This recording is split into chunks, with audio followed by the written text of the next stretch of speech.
में हमें खासकर ध्यान देने वाली कुछ मुख्य बातें मैं आप लोगों के सामने आज दिया हुआ समय के अंतर में मैं रखना चाहता हूं, ताकि हम अनजान ना रहे कि प्रभु यीशु मसीह के आगमन को हम करीब करीब देखता जा रहा है। तो हमें तैयारी के साथ जागते रहने की आवश्यकता है। बाइबल में करीब नया नियम में लगभग 80 के आसपास बार जागते रहने के विषय में लिखा है। वो अलग अलग इंस्टेंस में भी कहा गया है, मगर अंत के समय के प्रति, अंत के समय आते हुए देखकर विश्वासियों को जागने के लिए बाइबल में लगभग 30 से 36 बार बाइबल में बताया गया है। नया नियम में खासकर कलीसिया को कहा गया है जागते रहने के लिए।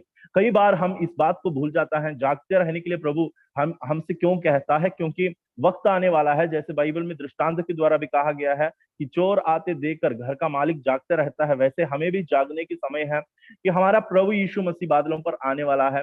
प्रभु यीशु मसीह का आगमन भी नजदीक करीब होने वाला है।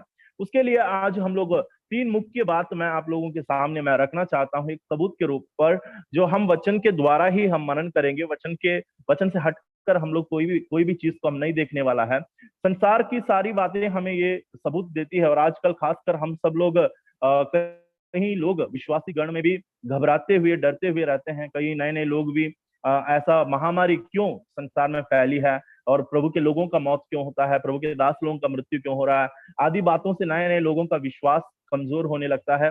मगर हर एक के अंदर इस बड़ी आशा होना जरूरी है। जैसे पौलुस कहता है कि मृतकों के बारे में अनजान ना रहे, अज्ञान ना रहे, जैसे अन्य जाति लोगों में होता है वैसे हमारे अंदर नहीं होना चाहिए करके लिखा है। वैसे प्रभु यीशु मसीह का आगमन के विषय में भी हम लोग अनजान नहीं रहना चाहिए, अज्ञान नहीं रहना चाहिए। हमारा जीवन में ये पक्की सबूत या और हमारे अंदर ये हमको ये समय समय यानी यीशु मसीह के आगमन के विषय में प्रभु ने जो कहा गया उन बातों के बारे में जानना जरूरी है। इस कारण मैं आज के इस सेशन को, इस क्लास को मैं प्रभु यीशु मसीह के आगमन नजदीक आते जा रहा है उसके लिए हमें मिलने वाली, बाइबल से मिलने वाली तीन ऐसा मुख्य सबूत मैं आप लोगों के सामने मैं रखना चाहता हूं। उसमें पहला है कि सबसे पहले मैं बताना चाहता हूं, यहूदी लोग, इस्राएली देश जो हमारे लिए परमेश्वर ने दिया गया एक झंडा है। इस बात को हम कभी नहीं भूलना कि परमेश्वर ने इसराइलियों को एक झंडा के रूप में संसार पर रखा गया है। वचन पढ़ने की समय नहीं, आप लोग लिखने वाला है तो लिख सकते हैं।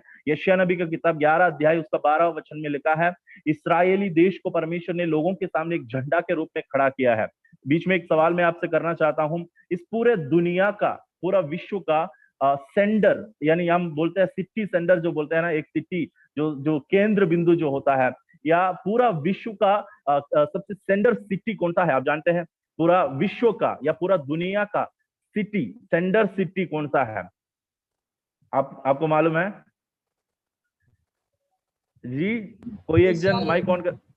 जेरूसलम जेरूसलम जेरूसलम, या सिटी, जेरूसलम सिटी है पूरा विश्व का सेंडर, पूरा पूरा दुनिया का सेंडर सिटी जेरूसलम है। जेरूसलम को परमेश्वर ने विश्व का, पूरा दुनिया का बीचों बीच में रखा है। वो वचन में भी लिखा है, यहेजकेल नबी के किताब 5 अध्याय उसका 5 वचन आप पढ़ सकते हैं। वहां पर लिखा है, मैंने तुझे अन्य जातियों के बीचों बीच में तुझे रखा हूं। इसराइल को परमेश्वर ने बीचों बीच रखा गया है। मैं हमेशा एक उदाहरण बताता हूं कि हम लोग अंधियारा में उजियाला या दिया जलाकर हम लोग एक घर के हो या एक हॉल में हो या एक जगह में हो, हम बीचों बीच में रखते हैं ताकि चारों तरफ बराबर रोशनी मिल जाए, चारों तरफ बराबर रोशनी फैल जाए। इसलिए दिया जलाकर हम लोग बीचों बीच में रखते हैं। वैसे परमेश्वर ने इसराइली लोगों को, यानी यहूदी लोगों को, जनता को, यानी यरूशलेम को परमेश्वर ने पूरा विश्व का बीचों बीच में रखा है। इसलिए रखा है कि उनके द्वारा परमेश्वर जो सच्चा खुदा का जो ज्योति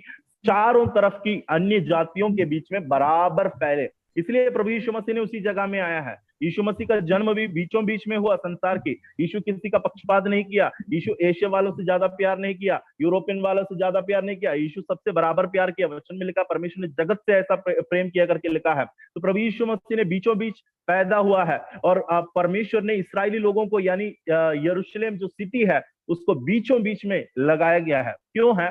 कारण है, जो बीच में है उस पर हमारी नजर हमेशा जाती है। क्योंकि वो बीचों बीच से परमेश्वर की रोशनी परमेश्वर फैलाना चाहते हैं। तो मेरे प्रियो, इस्राएली राष्ट्र, इस्राएली देश पर हमारी दृष्टि रहना जरूरी है। हमेशा कहीं पर भी जाए, हम कुछ भी करें, हमेशा हमारा भारत देश में जो हम रहते हैं, यहाँ पर जितना डेवलपमेंट होता है उससे भी बढ़कर परमेश्वर के लोगों के अंदर हमेशा यह सोच होना चाहिए कि इस्राएली देश में क्या क्या होता है, इस्राएली देश में क्या क्या घटनाएं हो रही है, क्या क्या बातें होती है। क्यों हमको जानना जरूरी है? क्योंकि इस्राएली देश जैसे परमेश्वर की भविष्यवाणियों में लगभग 70% बातें इस्राएली देश से जुड़ी हुई परमेश्वर ने भविष्यवाणियां की गई है। तो इस्राएली देश हमारे लिए एक झंडा है, और हम लोगों को जानने के लिए और समझने के लिए एक साइन, एक चिन्ह के रूप में परमेश्वर ने दिया है। प्रभु यीशु मसीह के पास प्रभु यीशु मसीह के चेले लोगों ने आकर पूछा कि गुरु तेरा आगमन और तेरा आगमन का लक्षण क्या होगा, क्या चिन्ह होगा? एक साइन बस मांगा गया था चेले लोगों ने, एक लक्षण, एक चिन्ह हमें दिखाइए। यीशु मसीह के पास आकर कहा, मगर यीशु मसीह ने मत्ती रचित सुसमाचार 24 अध्याय को आप पढ़ोगे तो काफी लक्षण के बारे में बताया। लड़ाइयां होंगे, मरियां होगी, और वहां पर अकाल होंगे, पीड़ा होगी, और कहीं लोग तुम्हें सताएंगे, बहुत कुछ होंगे। ये सारी बातें यीशु मसीह ने बताया बीच में। मगर यीशु मसीह ने एक ब्रेक डालकर कहा कि मगर ये अंत नहीं है, ये अंत नहीं है, ये अंत की शुरुआत है।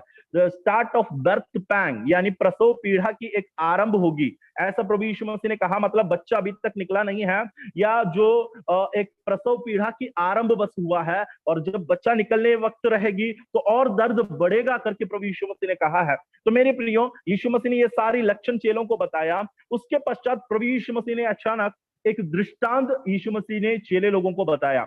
उसी अध्याय में उस दृष्टांत के बारे में हम देख सकते हैं, मत्ती रचित सुसमाचार 24 अध्याय उसका 32वां वचन में अचानक प्रभु यीशु मसीह ने मनुष्य पुत्र का पुनरागमन के विषय में बताते बताते एक दृष्टांत की ओर चेले लोगों को ले गया। उस दृष्टांत एक वृक्ष के बारे में है। वो वृक्ष कौन सा है? अंजीर के पेड़ है। अंजीर के पेड़ से यह दृष्टांत सीखो, जब उसकी डाली कोमल हो जाती है और पत्ते निकलने लगते हैं तो तुम जान लेते हो कि ग्रीष्मकाल निकट है। इसी रीति से जब तुम इन सब बातों को देखो तो जान लो कि वह निकट है, वरन द्वार ही पर है। मेरे प्रियो, प्रभु यीशु मसीह ने चेलों को एक साइन, चेलों ने एक चिन्ह मांगा, तो यीशु ने एक दृष्टांत के रूप में एक साइन दिया, एक चिन्ह दिया। क्या चिन्ह दिया? चिन्ह वास्तव में यहाँ पर पड़ा है। बाकी जितना यीशु ने बताया वो सब लक्षण वहां पर बताया गया है, साइन बताया गया, मगर असली चिन्ह प्रभु यीशु मसीह ने इस पैराबल या दृष्टांत के रूप में चेलों को बताया था। वो क्या है? अंजीर का वृक्ष को देखो, उससे कुछ सीख लो। दृष्टांत हमेशा दो मतलब का रहता है, यानी एक फिजिकल मतलब, उसके पीछे एक भौतिक मतलब, और उसमें एक गुप्त आत्मिक मतलब भी उसके अंदर छुपा रहता है। तो हम बाइबल में हम देखें, प्रभु यीशु मसीह ने अंजीर के वृक्ष के बारे में लगभग हम देखें तो 3 दृष्टांत में या 3 ऐसी इंस्टेंस में हम देख सकते हैं अंजीर के वृक्ष के साथ प्रभु यीशु मसीह ने कुछ तो कहा है। सबसे पहले हम देख सकते हैं दृष्टांत के द्वारा प्रभु यीशु मसीह ने कहा था कि अंजीर के एक वृक्ष के बारे में, किसी की दाख की बारी में एक अंजीर का पेड़ लगाया गया और उसमें फल ढूंढता आया, मगर उसका मालिक कहने लगा इस वृक्ष में कोई फल नहीं, उसको काट डालो। तो उसका दास कहने लगा रहने दे, एक और साल उसके लिए हम अवसर देंगे, फिर अगर देखेंगे अगर वो फल फिर से लाएगा तो अच्छी बात है, नहीं तो उसको हम काट डालेंगे। इस्राएली देश के बारे में कहा गया है। अंजीर का वृक्ष इस्राएली देश को दर्शाता है। इस कारण प्रभु यीशु मसीह को जब भूख लगा, प्रभु यीशु मसीह ने एक वृक्ष के पास गया करके लिखा है। उस वृक्ष एक अंजीर का वृक्ष था। अंजीर का वृक्ष को प्रभु यीशु मसीह ने दूर से देखा तो हरा भरा दिखाई दी, मगर पास जाकर देखा तो उसमें कोई भी फल नहीं निकला। तो वैसे ही यीशु ने उस वृक्ष को श्राप दिया। अगला दिन यीशु के चेले लोगों ने उसी मार्ग से होकर जब गुजरा तब उन्होंने देखा जिस वृक्ष को पिछले दिन यीशु मसीह ने श्राप दिया था, उस वृक्ष पूरा जड़ से सूख गया है। सूखा हुआ हालत में प्रभु यीशु मसीह के चेलों ने उस वृक्ष को देखकर यीशु मसीह के पास आकर कहने लगा। मेरे प्रियो, ये चेलों को विश्वास की बढ़ती के लिए यीशु ने एक सीख दिया, मगर उसके पीछे एक आत्मिक अर्थ है। वो है उस वृक्ष इस्राएली लोग है। इस्राएली लोगों में फल ढूंढता हुआ आने वाली व्यक्ति था यीशु मसीह। यीशु मसीह ने इस्राएली लोगों के बीच में 3 वर्ष तक उस वृक्ष को अवसर दिया। 3 वर्ष तक प्रभु यीशु मसीह ने सेवा किया, इस्राएलियों के बीच में रहा, फिर भी फल ढूंढता आया। कहने लगा, इस्राएल इस्राएल, जैसे मुर्गी अपने बच्चों को अपने पंखों तले छुपाना चाहते हैं, वैसे मैंने भी तुम्हें चाहा, मगर तुमको मन नहीं हुआ, मगर तुम्हें मेरे पास आने का इच्छा नहीं हुई। इस कारण तुम्हारा, देखो, जो बाड़ा तुम्हारी चारों ओर बनाई गई है वो तोड़ दिया जाएगा और तुम्हारा देश कब्जा किया जाएगा, यानी तुम्हारा सर्वनाश होने वाला है करके प्रभु यीशु मसीह भविष्यवाणी करता है। और यीशु मसीह चाहता था कि इसराइलियों को अपने कब्जे में या संभाल कर रखे, मगर उस देश नहीं चाहा कि यीशु को ग्रहण करे। आप इतिहास जानने वाला में से भी अच्छे आप लोग परमेश्वर का उस देश के बारे में इतिहास को जानते हैं, इसलिए मुझे आसान लगेगा जल्दी बढ़ते जाने के लिए। तो मेरे प्रियो, इस्राएली देश जो प्रभु यीशु मसीह को इनकारा था, उन पर हाबिल की लहू से लेकर जकरिया जो महायाजक की खून तक उस पर पड़ी, और उसकी दंड के अनुसार वे दुनिया में अलग अलग राष्ट्रों में, देशों में जाकर वे तितर बितर हो गए थे। एडी 70 में एक बड़ी लड़ाई वहां पर हुई तीतुस सम्राट के द्वारा। उस पश्चात 136 एडी में एक बड़ी एक और रिवोल्ट इस्राएली लोगों ने रोम के साथ किया गया था। उस लड़ाई के पश्चात इस्राएल को, यानी यरूशलेम में एक भी यहूदी प्रवेश करना बैन किया गया। 136 वर्ष के पश्चात सभी यहूदी लोगों को अपने देश से भगाया गया। यहूदी लोग भाग भाग कर, आपको मालूम होगा, वे अलग अलग देश में जाकर रहे। वे रशिया में रहने लगा, जर्मनी में रहने लगे, अमेरिका जैसे बड़ी देश में जाकर रहने लगे, हमारा भारत देश में आकर रहने लगे। भारत में गोवा में, और जो मिजोरम, मणिपुर, अरुणाचल प्रदेश, केरल में आप देख सकते हैं कई जगह में यहूदी लोगों का सिनेगोग बना है। कई जगह में उन लोगों ने, मलबार जो केरल था उस एरिया में यहूदी लोग जाकर रहने लगे। वो उनका लैंग्वेज मलयालम वे सीखने लगा, मलयालम से मिक्स होने लगे। वैसे देश विदेश में जहां जहां वे रहते थे उस जगह की लैंग्वेज के साथ उनका लैंग्वेज मिक्सचर हो गया, इब्रानी भाषा वे भूलने लगे। और देखो, वैसे यहूदी लोग अलग अलग देश में, अलग अलग जगहों में जाकर रहने लगा, और उन लोग पूरा देश से तितर बितर हो गया। यानी जिस देश परमेश्वर ने उन्हें वायदा के रूप में अब्राहम के संतानों को दिया था, उस देश से इस्राएल लोग भागकर अलग अलग देश में तितर बितर होकर रहने लगा। अपने देश से वे तितर बितर हो गए। ये जहां जहां जाके रहने लगा था, वहां वहां बहुत अलग क्रूर रीति से उन्हें सताया गया है, बहुत सताव सामना करना पड़ा। मगर परमेश्वर इस्राएल पर किया गया भविष्यवाणियां था कि मैं अपनी देश को फिर से मैं इकट्ठा करूंगा। प्रभु ने भविष्यवाणी की, परमेश्वर ने वाणी दिया, इस्राएलियों को कहने लगा, जिस देश जाति जाति के बीच में तितर बितर हो गया है, उस देश को मैं लौटाने का दिन आने वाला है, नजदीक होने वाला है। बाइबल से 2 वचन मैं आपके लिए पढ़ना चाहता हूं। यहजकेल नबी की किताब 37 अध्याय 37 उसका 21वां वचन आप पढ़कर देख लीजिए। वहां पर बाइबल में इस प्रकार लिखा है, यहजकेल नबी 37 अध्याय उसका 21वां वचन, उसका 21वां वचन में इस प्रकार लिखा गया है,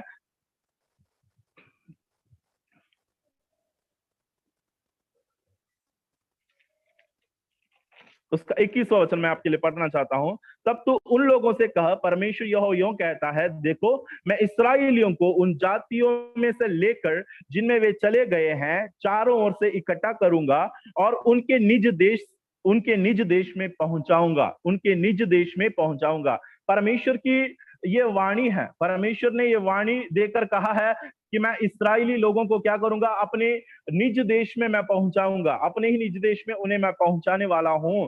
परमेश्वर ने भविष्यवाणी किया। यशायाह नबी 60 अध्याय उसका 4 वचन देखो, यशायाह नबी 60 अध्याय उसका 4 वचन, परमेश्वर ने फिर से वाणी दिया कि मैं इस्राएली लोगों को इकट्ठा करने का दिन आने वाला है। यशायाह 60 अध्याय उसका 4 वचन, अपनी आंखें चारों ओर उठाकर देख, वे सबके सब इकट्ठे होकर तेरे पास आ रहे हैं, तेरे पुत्र दूर से आ रहे हैं और तेरी पुत्रियां हाथों हाथ पहुंचाई जा रही है। देखो, परमेश्वर की भविष्यवाणी है, इस्राएली लोगों को परमेश्वर इकट्ठा कर रहा है। इस्राएली लोगों को अलग अलग देश से, अलग अलग जगहों से परमेश्वर क्या करते हैं, परमेश्वर की भविष्यवाणी के अनुसार अलग अलग जातियों में जो तितर बितर हो गया। इस्राएल के इतिहास में इस्राएल विश्व के सभी जातियों के अधीन कभी नहीं हुआ। एक बार बैबिलोन के गुलामी में चले जाते हैं, एक बार इजिप्ट के गुलामी में चले जाता है, मगर एक ही देश एक ही जाति के अधीन हो जाता था। मगर विश्व में एक ही बार इस्राएली लोग हर देश हर जातियों के बीच में तितर बितर हो गया। वो तब हुआ जब प्रभु यीशु मसीह के आने के पश्चात, क्रूस पर मृत्यु होने के पश्चात यहूदी लोग अपने देश से जब भगाया गया, लगभग 1800 वर्ष तक, 1800-1900 वर्ष तक यहूदी लोग अपने देश से चले गए थे और पराये देश में रहने लगा। इस्राएली देश खाली बंजर होकर वहां पर कोई यहूदी लोग नहीं रहते थे। एक ऐसा समय था, मार्क ट्वेन जैसे बड़ी इतिहासकार लोगों ने कहा है कि हम जब इस्राएल देखने गए, वहां ना यहूदी है, वहां पूरा मरुस्थल जैसे पड़ा था करके उन लोगों के इतिहास की किताब में लिखा है। मेरे प्रियो, यहूदी लोग देश के अलग अलग जगहों में तितर बितर होकर रहने लगे थे। सबसे ज्यादा लोग रशिया में और यूएस आदि जगहों में जाकर रहने लगे थे। एक भविष्यवाणी है बाइबल में जो स्पष्ट लिखा है, रशिया और अमेरिका जैसे बड़े देशों में जहां पर इस्राएली लोग जाकर रहने लगे थे, उन लोगों को उस देश पसंद आया। यानी अमेरिका में रहने वाले लोगों को अमेरिका पसंद आया, इंडिया में रहने वाले लोगों को इंडिया पसंद आया, और जो जर्मनी में रहने वाले लोगों को जर्मनी पसंद आए। वे जिस जिस स्थान में वे तितर बितर हो गए थे, जब लगभग 47 पीढ़ी निकल गया था इस्राएली लोगों का तितर बितर होने के पश्चात, उतना पीढ़ी तक वे अन्य अन्य देश में रहकर वे बढ़ने लगा। तो नए नए पीढ़ी जब निकला, तो जिस जिस देश में वे पैदा हुआ, वहां का वो मातृभाषा उनका वो होने लगा, और वहां के हिसाब से बातें करने लगे, और वहां के रीति कल्चर को अपनाया। और यहूदी लोग क्या किए, अपने आप को मलिन या अशुद्ध होने लगा, और वे परमेश्वर की विधि व्यवस्थाओं को भूलने लगे। जिस जिस देश में वे रहते थे, तो परमेश्वर का भविष्यवाणी इसलिए था कि मैं अंत के समय में इस्राएलियों को अपना जगह में इकट्ठा करूंगा और उन्हें मैं शुद्ध करूंगा करके बाइबल में लिखा है। क्योंकि जो जो मलिन हो गया था, अलग अलग जगह में रहकर जो गंदे हो गए थे और अलग अलग जातियों के समान जो आदत बना लिया था, उनको परमेश्वर ने कहा मैं अंत के समय में इकट्ठा करूंगा। प्रियो, मैं आपको बताना चाहता हूं, दुनिया में होने वाली हर प्रकार की तकलीफ या परेशानियों के पीछे परमेश्वर का एक उद्देश्य भी होता है।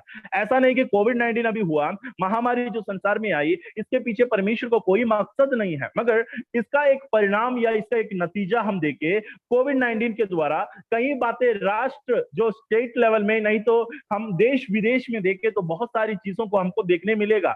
पहला है, आज आप शायद पढ़े होंगे, दिसंबर महीने में भारत देश से लगभग 6000, मणिपुर से 6000 यहूदी लोग अपनी देश की ओर रवाना हुई, यानी इस्राएल देश की ओर लौटने लगा था। 6000 लोग निकल गए थे यहाँ से। दिल्ली एयरपोर्ट में उसका हिसाब है। उन लोग अपने आप को दावा किए कि हम मनुष्य गोत्र का है, तो हम लोगों को अपने देश की ओर लौटना जरूरी है। कारण क्या है? इस्राएल देश हर चीज में आगे है, क्योंकि परमेश्वर ने उन्हें आशीष दिया है। यशायाह नबी 61:4 में भी लिखा है, उनके संतान पृथ्वी पर प्रसिद्ध होंगे और सब कोई कहेगा, सबकी नजर उन पर बनी रहेगी। 61:9 आप पढ़ सकते हैं। यशायाह नबी, वहां पर लिखा है कि सब लोग उनकी ओर देखेंगे, इस्राएल की ओर देखेंगे, सबका नजर उनकी ओर लगे रहेंगे और सोचेंगे कि ये कौन सा जाति है, ये इतना आशीषित जाति कैसा हो रहा है। परमेश्वर की ओर से आशीषित जाति है इस्राएली लोग।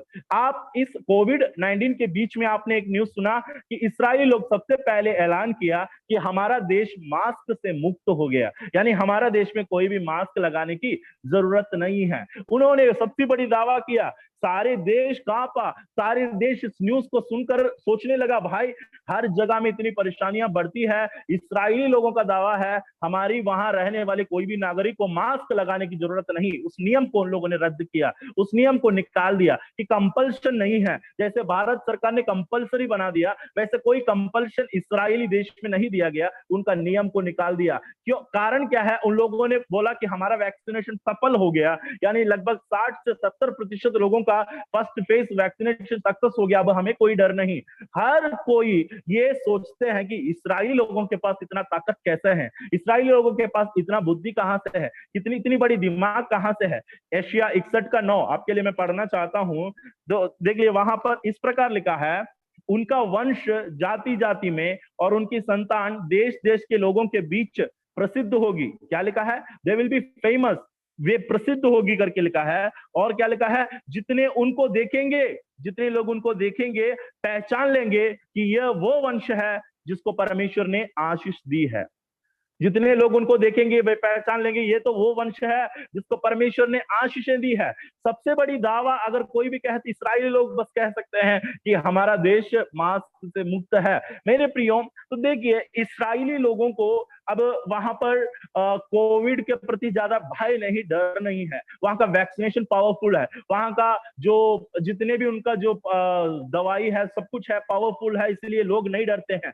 तो जहां जहां यहूदी लोग तितर बितर हो गए थे, जो जाने के लिए जिसको मन नहीं कर रहा था, अमेरिका में रहने वाले लोग को अमेरिका पसंद आई, इंडिया में रहने वाले लोग को इंडिया पसंद आया, मगर जब ऐसे न्यूज सुनने लगा, जब ऐसी बातें होने लगी, लोगों को लगा जब कोविड-19 हुई, हर विश्व में हुआ, तो जहां जहां यहूदी लोग रहते थे मजबूर हो गया कि उस देश को छोड़े और अपने ही देश की ओर लौटे। इस्राएली लोग, भारत में रहने वाले जो बचे हुए लोग भी धीरे धीरे रवाना हो गए। परमेश्वर ने सख्त भविष्यवाणी किया है कि मैं लोगों को जबरदस्ती में भी मैं लेकर आऊंगा करके कहा है। कई लोग क्योंकि आना नहीं चाहेंगे, इस्राएली देश की ओर लौटना नहीं चाहेंगे, मगर अंत के समय में मैं हर लोगों को जो जो तितर बितर हो गए अलग अलग देश में, सबको मैं इकट्ठा करूंगा करके परमेश्वर ने कहा। एक और उदाहरण मैं बताता हूं, यूएसएसआर आपने सुना होगा, रशिया का पुराना नाम है सोवियत यूनियन। सोवियत यूनियन में जब कम्युनिज्म रहता था, उन लोगों का पॉलिसी यानी इमिग्रेशन का जो नियम होता है, एक देश से दूसरा देश जाने के लिए जो नियम रहता है, वो नियम बहुत कठिन था। यानी रशिया में एक बड़ी अमाउंट, लगभग 10 से 15 लाख यहूदी लोग रशिया में रहते थे। रशिया में यहूदी लोग जो रहते थे उनको जाने नहीं देता था वहां का गवर्नमेंट, वहां का सरकार, यानी जो वहां का कम्युनिस्ट जो जो लीडर्स थे, उन लोग यहूदी लोगों को बैन करता था कि उन लोगों को जाने नहीं देता था। अगर कोई भी कोशिश करे यहाँ से भाग कर अपने देश की ओर लौटने के लिए, उनको नौकरी से निकाल देता था, उन्हें ऐसा देशद्रोही घोषित करता था। ऐसे कई प्रकार की सत्ताओं से उन लोग गुजरते थे, मगर परमेश्वर ने इतिहास में कार्य किया। सोवियत यूनियन का पतन हुआ, सोवियत यूनियन भी बर्बाद हो गई। 1990 में आप देख सकते हैं, 1990 1991 के समय में रशिया का या जो उनका जो कम्युनिज्म या वो सब कुछ जब कोलैप्स हुआ, सब कुछ बर्बाद हुआ, तो इतनी बताया जाता है कि 10 वर्ष के अंदर में 90 से लेकर 2000 के बीच में लगभग 7 लाख यहूदी लोग तुरंत वहां से रवाना होकर अपने देश की ओर बढ़ने लगा। तो इतिहास के पीछे परमेश्वर का हाथ था। रशियन गवर्नमेंट को परमेश्वर ने गिरा दिया। क्यों? क्योंकि जो नियम उन लोगों ने लागू करके रखा था, उस नियम को बदल दिया। गोर्बचेव जैसे बड़े लीडर, कम्युनिस्ट रशिया के पश्चात जो गोर्बचेव जैसे बड़े लीडर लोग आए थे, उन लोगों ने इमिग्रेशन का पॉलिसी को बदल दिया, नियम बदल दिया। जो पहले एक लिमिट रखा था, सिर्फ 2000 लोग जा सकते हैं, सिर्फ 200 लोग जा सकते हैं, उस नियम को हटा दिया। बड़े अमाउंट में लोग वहां से भागने लगा, कहां? इस्राएल देश की ओर। मेरे प्रियो, अंत के समय में यह होना जरूरी है। अमेरिका में आज एक बड़ी अमाउंट यहूदी लोग है, ये इन लोग भी भागने का समय आएगा, क्योंकि अमेरिका का कर्ज बढ़ता जा रहा है। विश्व में सबसे ज्यादा कर्ज में अमेरिका अभी दबा हुआ है। 23 ट्रिलियन उसका कर्ज है करके बताया गया। उनका वर्ल्ड क्लॉक बंद हो गया करके बताते हैं। और उन लोगों का कर्ज इतना ज्यादा बढ़ गया, वहां भी रहने के लिए लोगों को मन नहीं करेगा। बचे हुए लोग भी इस्राएली देश की ओर बढ़ता जा रहा है। अंत के दिनों का सबसे मुख्य चिन्ह है, लक्षण है, अंजीर के पेड़ में पत्ते लगना। अंजीर के पेड़ में पत्ते लगना। प्रभु यीशु मसीह ने कहा, चेले लोगों को एक साइन दिया, एक चिन्ह दिया। यीशु ने कहा, अंजीर जैसे वृक्ष को तुम देखो, जैसे समर के समय आते हैं, है ना, जैसे समर का समय होता है तब उस पर पत्ता लगता है, पत्ते लगता है तो तुम जान लेते हो कि हाँ इस पर फल लगने वाला है, इस पर पत्ते आ गए तो समर सीजन आ गया है। वैसे तुम जान लो ये सारी बातों को देखकर कि प्रभु यीशु मसीह भी वापस है, यानी वो द्वार पर है। मेरे प्रियो, इस्राएली देश 1948 अप्रैल 14 तारीख को वे आजाद हो गए थे, और एक देश, एक राष्ट्र उन्हें अचानक मिल गया।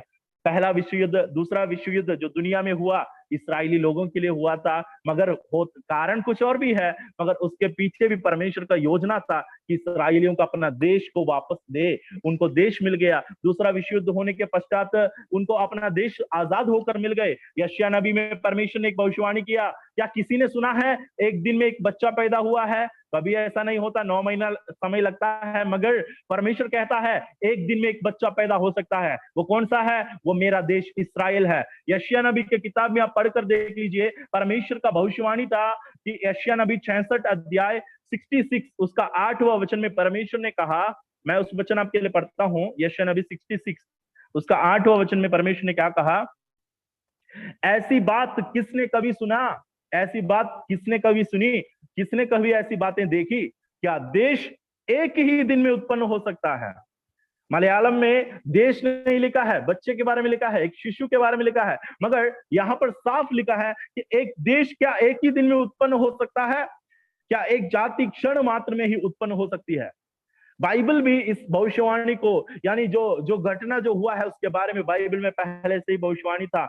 इस्राएली लोग अचानक आजाद हो गए, 1948 में उन्हें आजादी मिली, अपना देश में रहने का आजादी मिली। तितर बितर होने वाले लोग सब वापस आने लगा धीरे धीरे। ज़योनिज्म ऐसा कई प्रकार के संगठन के द्वारा वापस जो लोगों को आने का ऐलान दिया गया, धीरे धीरे करके लोग वापस आने लगा। आज इस्राएली देश में लगभग 50 से 60% यहूदी लोग लौट आ गया। मेरे प्रियो, अब कुछ और जो जो बचे हुए लोग, ज्यादातर लोग अमेरिका में रहते हैं, उन लोग भी वापस आने के लिए ज्यादा देरी नहीं, वे आएंगे। परमेश्वर का भविष्यवाणी पूरा हो जाएगा। अंत के समय में मैं इसराइलियों को अपना देश में इकट्ठा कर रहा हूं। कोविड-19 के बीच में भी ये बात हो रहा है कि अलग अलग जगह से लोग अपनी देश की ओर भाग रहा है। खासकर इस्राएली लोगों ने ऐसी दावा दिया कि हमारा देश में मास्क नहीं लगाना है, हमारे देश में वैक्सीनेशन सक्सेसफुल है, तो लोग अपने देश की ओर और लौटने के लिए उनको उत्साह मिल जाती है और वे और लौटने लगेंगे। मेरे प्रियो, परमेश्वर का जो लिखे गए वचनों का पूर्ति हमें यहाँ पर होते हुए हम देख सकते हैं। सबसे पहली बात है, मैंने जो आपको बताया, इस्राएली लोग जो एक समय में मुरझा गया था, मगर उस पत्ते में उस वृक्ष में फिर से पत्ते लगने लगे। यीशु मसीह ने उस वृक्ष को श्राप दिया था, एक समय वो जड़ से सूख गया था, मगर यीशु ने कहा एक समय आएगा कि इस वृक्ष में फिर से पत्ते लगेंगे। उस वृक्ष में पत्ते लग चुका है और धीरे धीरे लोग उस देश के पास आसपास आकर रहने लगा। मेरे प्रिय, और दूसरी बात की ओर मैं बढ़ना चाहता हूँ। इस्राएली लोगों का विषय बहुत लंबा विषय है, बोलते जाऊं तो काफी समय उसमें लगेगा। दूसरी एक सबसे बड़ी एक सबूत आज के इस समय में हमको जागते रहने की आवश्यकता क्यों है, मैं आपको बताता हूं। आज हर जगह में वैक्सीनेशन लागू कर दिया। आपको मालूम है वैक्सीनेशन, अधिकांश लोग, शायद मुझे इस मीटिंग में मुझे सुनने वालों में से भी काफी लोग वैक्सीनेशन शायद लिए होंगे। वैक्सीनेशन लेना कोई गलती नहीं, मगर ये वैक्सीनेशन भी कहाँ की और हमें हमें इशारा दिखाती है, ये बात को आपको जानना जरूरी होगा। आज आपने वैक्सीनेशन लिया, कुछ लोगों ने मुझे फोन करके बताया, हमारे चर्च के विश्वासी लोग, पास्टर जी वैक्सीनेशन लेने के लिए मजबूर किया जा रहा है, अगर वैक्सीनेशन नहीं लिया गया तो राशन नहीं मिलेंगे करके उन लोग बताने लगा, या वैक्सीनेशन नहीं लिया गया आप यहां से कहीं और ट्रैवल नहीं कर पाएंगे, आपका सफर, आपकी यात्रा, आपकी खाना पीना सब कुछ हम बंद कर देंगे। वैक्सीनेशन लेना मजबूर और जरूरी कर दिया है। लोग इस कारण घबरा गया और जाकर, जिनको बीमारी नहीं है और जो लोग इस बात से लेने के लिए मन नहीं था, वो भी जाकर वैक्सीनेशन लिया। कारण क्या है, मजबूर हो गया कि खाना कल कुछ नहीं मिला तो क्या हो जाएगा, अगर हमको इधर से वहां जाना है तो क्या हो जाएगा, इस आईडी या इस पास को हमारे पास रखना होगा तभी हम जा सकते हैं। ये वैक्सीनेशन आने वाले समय में, आपको मालूम होगा वैक्सीनेशन अभी जो लिया गया है, ये इसके आधार कार्ड के साथ लिंक हुआ है करके आपने बीच में सुना, आधार कार्ड के साथ लिंक हुआ है। तो आने वाले समय में एक क्यूआर कोड हर एक को, आजकल पेटीएम का, फोन पे का, गूगल पे का, हर एक चीज का क्यूआर कोड आप देख सकते हैं, कोड रहता है जिससे स्कैन करेंगे तो पता चल जाएगा कि खाता नंबर, आपके खाते में पैसा क्रेडिट हो जाता है। मेरे प्रियो, वैसे ही आने वाले दिनों में ये वैक्सीनेशन जो अभी दिया जा रहा है, एक इलेक्ट्रॉनिक वैक्सीनेशन, आप इसको पढ़ सकते हैं, ये मैं अपनी मर्जी से नहीं बता रहा हूं, इलेक्ट्रॉनिक वैक्सीनेशन आने वाला है, आने वाले समय में जरूर होगा। ये वैक्सीनेशन का एक एक डोज में दिया जाता है, 3 डोज तक जब पहुंच जाएगा, सबको जब 3 डोज दिया जाएगा, बताया जाता है कि एक डिजिटल वैक्सीनेशन यानी इलेक्ट्रॉनिक वैक्सीनेशन में ये बदल जाएगी, यानी हर एक को क्यूआर कोड, हर एक के पास अपना आइडेंटिटी मिलेगा। बीच में मैंने एक वेबसाइट में चेक किया था, ID 2020, उस वेबसाइट का नाम आप नोट करके रख लो, आप कहीं पर भी जाके देख लो, ID 2020, इस वेबसाइट को आप सर्च करके देखना। उन लोग उसमें अपना पूरा ऑब्जेक्टिव, क्या क्या लक्ष्य है, आने वाले दिनों में हमको कैसे करना चाहिए, ये वैक्सीनेशन को लेकर उन लोगों ने अपना पूरा लक्ष्य उसमें लिखा है।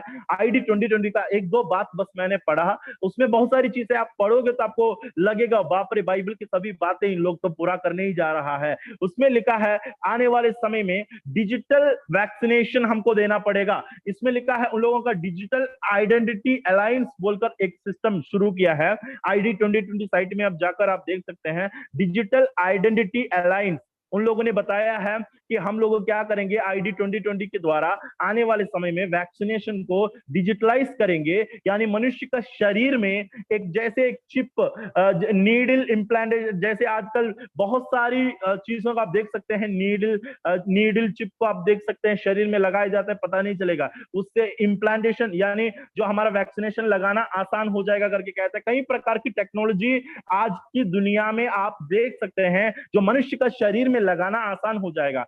पूरे विश्व में एक महामारी आई तो हर एक लोगों को एक वैक्सीनेशन लेना मजबूर हो गया।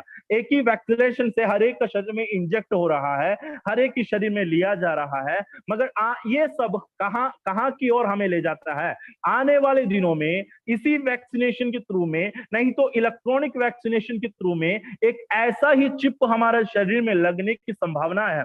आज नहीं, मैं ये नहीं बोल रहा हूं कि आज का वैक्सीनेशन ही है विरोधी मसीह का वो चाप, मैं नहीं बोलता, मगर आने वाले समय ये उसके लिए एक मार्ग तैयारी करने के लिए आई है। जैसे यूहन्ना बपतिस्मा देने वाला प्रभु यीशु मसीह के लिए मार्ग तैयार करने आया, वैसे विरोधी मसीह के लिए मार्ग तैयार कर रहा है आज की राजा, आज की नेता लोग विरोधी मसीह आने के लिए रास्ता साफ करते करते दे रहा है। तो मेरे प्रियो, आने वाले समय में मनुष्य के शरीर में एक ऐसी चाप दिया जाएगा, मजबूर कर देंगे लोगों को। बाइबल में क्या लिखा है? जो लोग वो चाप नहीं लेंगे, 666 वो चाप जितनों के हाथ में या माथे में ना रहेंगे, वे ना बेच सकता है, ना वो खा सकता है, ना वो खरीद सकता है, कोई भी चीज वो नहीं कर पाएंगे। बाइबल में साफ लिखा है। आज भी लोग मजबूर होने की एक ही बात, क्या खाएंगे, क्या पिएंगे, इसी सोच में लोग पड़ जाता है। लूका रचित सुसमाचार 21 अध्याय उसका 34वां वचन में प्रभु ने कहा, मेरा आगमन का दिन तुम्हारे लिए फंदे के समान आ पड़ेगा। क्यों? क्योंकि लोग सोचेंगे हम क्या खाएंगे,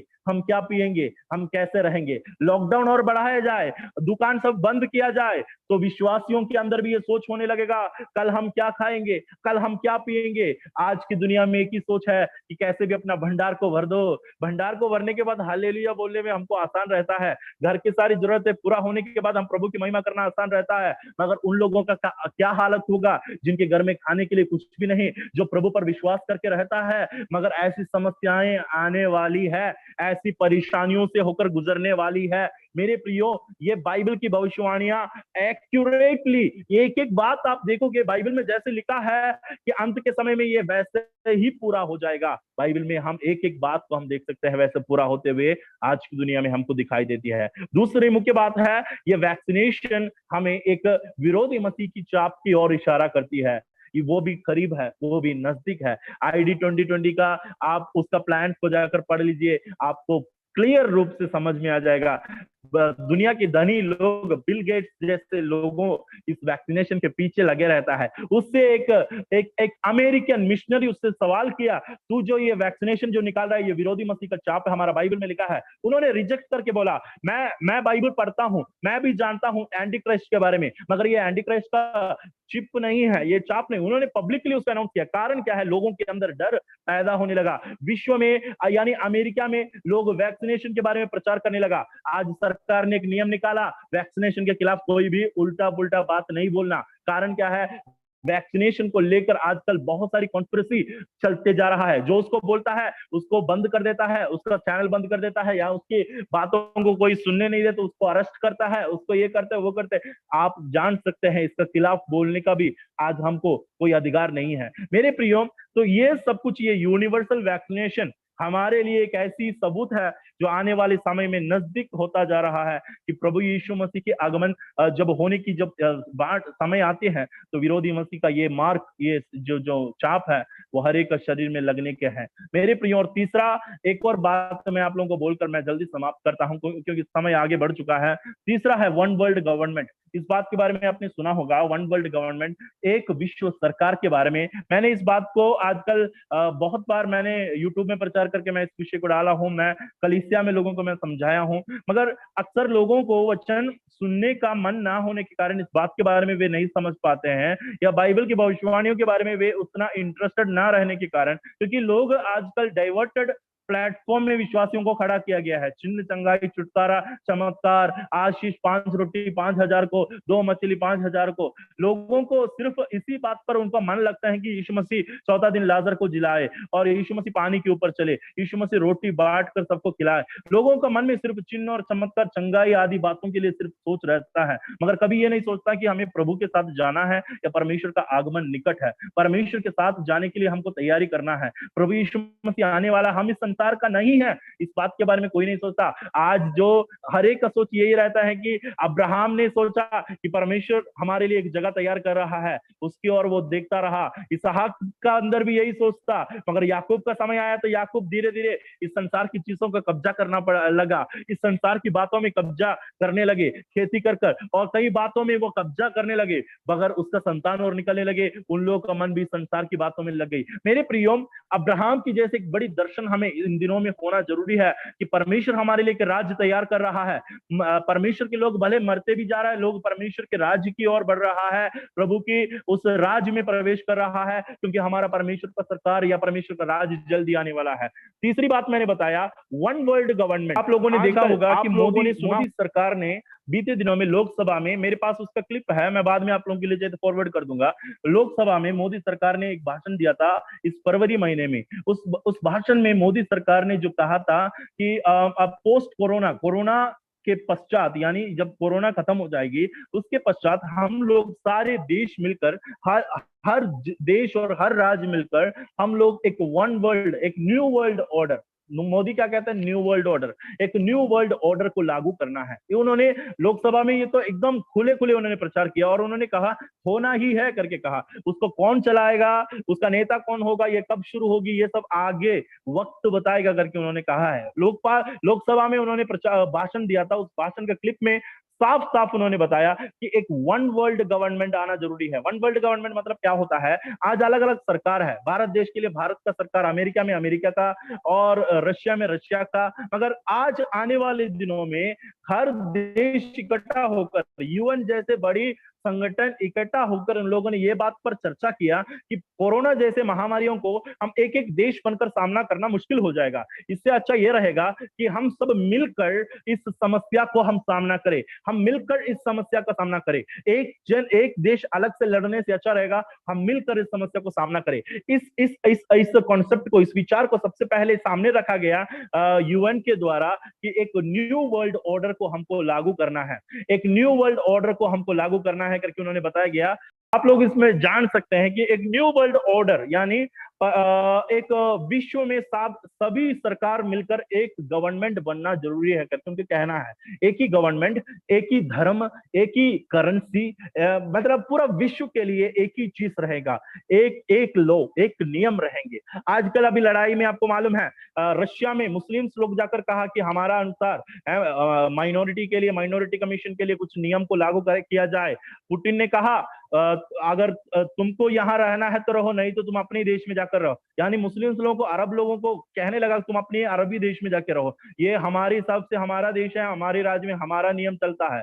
एक एक देश में अपना अपना नियम है, मगर आने वाले दिनों में हर सरकार मिलकर ये यूनाइटेड नेशन और आदि चीजों के द्वारा एक वन वर्ल्ड गवर्नमेंट को खड़ा करने वाला है। वन वर्ल्ड गवर्नमेंट मतलब एक ही राज्य सरकार रहेगा, विश्व सरकार कहा जाता है उसको। एक विश्व सरकार आने वाला है। विश्व सरकार होने से क्या होगा, उसका एक नेता खड़ा हो जाएगा। सबसे पहले एक नेता के अधीन में पूरा विश्व आने वाला है।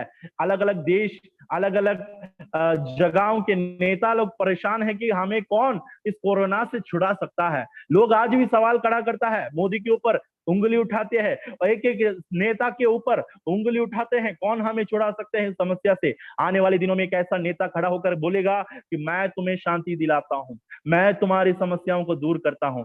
वो और कोई नहीं होगा, वो विरोधी मसीह है। आने के लिए सरकार भी तैयार कर रहा है। प्रकाशित वाक्य 13 अध्याय उसका 7वां वचन मैं आपके लिए पढ़ता हूं कि जब विरोधी मसीह आएगा तो वन वर्ल्ड गवर्नमेंट इस संसार में होना जरूरी है। कारण क्या है, प्रकाशित वाक्य 13 अध्याय उसका 7वां वचन मैं आपके लिए पढ़ता हूं।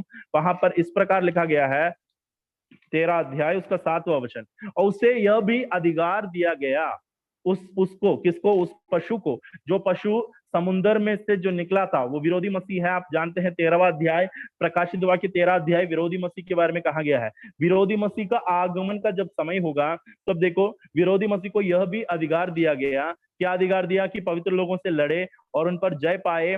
और उसके बाद देखो, और उसे हर एक कुल और हर एक लोग और हर भाषा और हर जाति पर अधिकार दिया गया। हर एक कुल पर, हर एक भाषा बोलने वाले पर, हर एक जात पर अधिकार। ये कैसा हो सकता है? अगर मान लो इस्राएल से कोई नेता उठ खड़े हो जाएंगे, उनको सिर्फ इस्राएल देश में ही अधिकार मिलेगा। भारत देश से कोई नेता खड़ा हो जाएगा, उनको कहां, अमेरिका में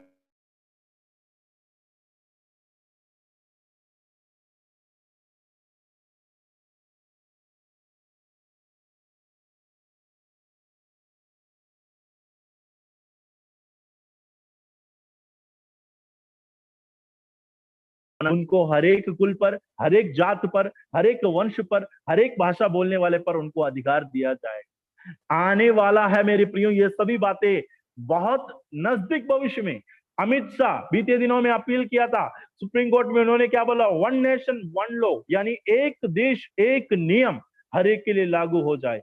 एक एक एक यूआईडी आपने सुना होगा, एक यूनिफॉर्म आइडेंटिफिकेशन, एक एक मार्क हर एक को देने के लिए अमित शाह ने कोर्ट में अपील किया था। आपने सुना होगा, अमित शाह ने बीते दिनों में कहा था। तो हर एक को एक सरकार, एक चिन्ह, हर एक के शरीर में एक आईडी, यानी कोई भी तकलीफ, बेहोश भी होकर हम पड़े रहे, अगर हमारा हाथ में आईडी लगा है, पता चल जाएगा, डायग्नोस हो जाएगा कि इनका शरीर में क्या तकलीफ है, इनका शरीर के अंदर क्या समस्या है, आसानी से डायग्नोस कर पाएंगे इनका अंदर का क्या तकलीफ है। आपने पहले सुना होगा, जानवरों के अंदर पहले चिप लगाता था, एलिफेंट जैसे बड़ी बड़ी जानवरों के अंदर चिप लगाता था उनका बीमारी को डायग्नोस करने के लिए, और बच्चे लोगों के अंदर चिप लगाता था कहीं उसको किडनैप किया जाए तो लोकेशन ट्रेस करने के लिए जीपीएस के द्वारा।